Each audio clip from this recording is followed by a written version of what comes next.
क्योंकि आने वाला समय यमुना गंगा मेन हमारी दो नदियां ही महत्वपूर्ण नदियां। उस क्षेत्र में हमारी घाघरा, राप्ती, गंडक और इधर बुंदेलखंड में केन, बेतवा।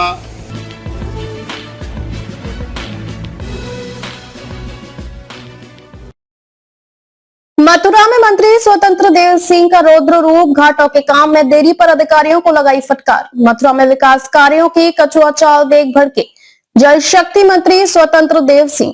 वृंदावन के घाटों के सौंदर्यीकरण में हो रही देरी पर अधिकारियों को लगाई जबरदस्त फटकार। मंत्री ने दो टूक कहा, बारिश से पहले काम पूरा करें वरना कार्रवाई के लिए तैयार रहें। कान्हा की नगरी मथुरा को सुंदर और भव्य बनाने के लिए सरकार करोड़ों की योजनाएं चला रही है, लेकिन जमीनी स्तर पर लापरवाही थमने का नाम नहीं ले रही। आज मथुरा पहुंचे प्रदेश के जल शक्ति मंत्री स्वतंत्र देव सिंह ने जब समीक्षा बैठक की तो जो आंकड़े सामने आए उसने मंत्री जी का पारा चढ़ा दिया। अप्रैल 2026 तक महज 5% काम होने पर अधिकारियों की क्लास लग गई। उत्तर प्रदेश के जल शक्ति मंत्री स्वतंत्र देव सिंह आज मथुरा वृंदावन के दौरे पर रहे। यहां आयोजित समीक्षा बैठक में जब घाटों के विस्तार और नवीनीकरण की फाइलें खुली तो मंत्री जी का गुस्सा फूट पड़ा।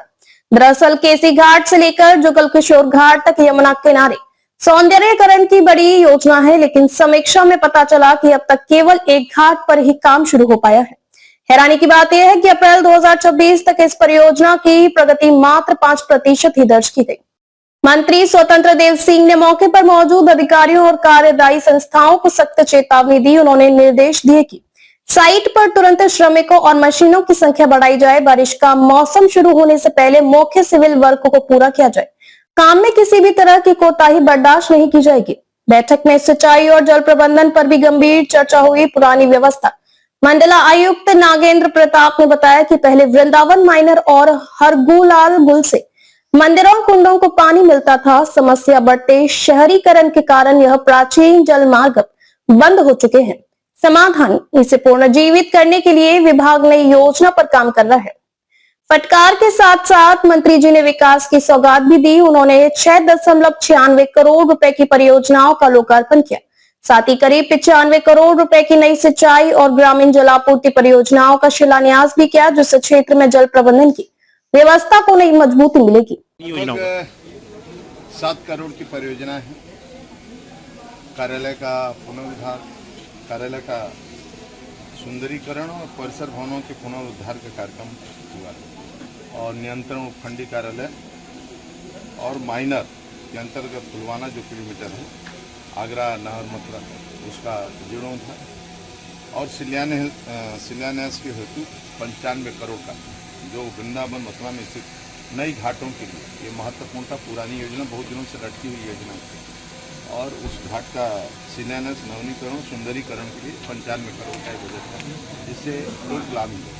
उत्तर प्रदेश के अंदर जो सिंचाई की सुविधाएं हैं, हमारे जितने भी डैम में हमारे सरोवर हैं, जितने लगभग 71 राज्य के अंदर हैं, मेन जहाँ पर मैं जल संचय करता हूँ, जहाँ जल से बरसात के समय अपने डैम भरता हूँ और नदियों के माध्यम से, बड़ी बड़ी नदियों के चैनलों के माध्यम से जो हम अपनी भरते हैं वह मेन है महोबा, अपना चित्रकूट और झांसी ललितपुर, ये इलाका हमारा है। दूसरा बनता है बिंद में मिर्जापुर और सोनपुर। लगभग जो भीमघोड़ा हमारा बैराज है, जहाँ से गंगा का पानी हम सप्लाई करते हैं, लगभग आपके क्षेत्र में आगरा मथुरा को हम छोड़ दें, आगरा मथुरा में हम लाते हैं गंगा जी का पानी, लेकिन एटा, मैनपुरी, इटावा, यौरैया, कानपुर देहात, फर्रुखाबाद, ये अलीगढ़, इधर गाजियाबाद, गौतम बुद्ध नगर, मुजफ्फरनगर और बिजनौर, मुरादाबाद, ये पूरे इलाका में हमें ये गंगा का पानी देना पड़ता है। और आगे भी हम फतेहपुर और कौशाम्बी तक तो गंगा की पानी का हम सप्लाई करते हैं। तो भीमगोड़ा बैराज हमारा और सभी बैराज जितने रहे हमारे जरगो बांध जैसा है, लीकेज होकर भरता नहीं था, कमी इतना लीकेज रहते थे कि भरता नहीं था। सीपेज होते थे चित्रकूट में हमारे, वो भरते कभी नहीं थे। लेकिन आज की डेट में वर्षों बाद, 20-25 वर्षों बाद, ये सब फुल अपने क्षमता के अनुसार फुल भरे हुए हैं, जरगो बांध से लेकर। और हमारा जो बैराज 8 गेट जो भीमगोड़ा बैराज में हरिद्वार में चेंज किया, 8 गेट बदलने के कारण सीपेज लीकेज बंद हुआ। अब देखना यह होगा कि मंत्री जी की इस फटकार के बाद वृंदावन के घाटों पर काम की रफ्तार बढ़ती है या फाइलें फिर धूल फाकती नजर आएंगी। ब्यूरो रिपोर्ट, अमर प्रभात।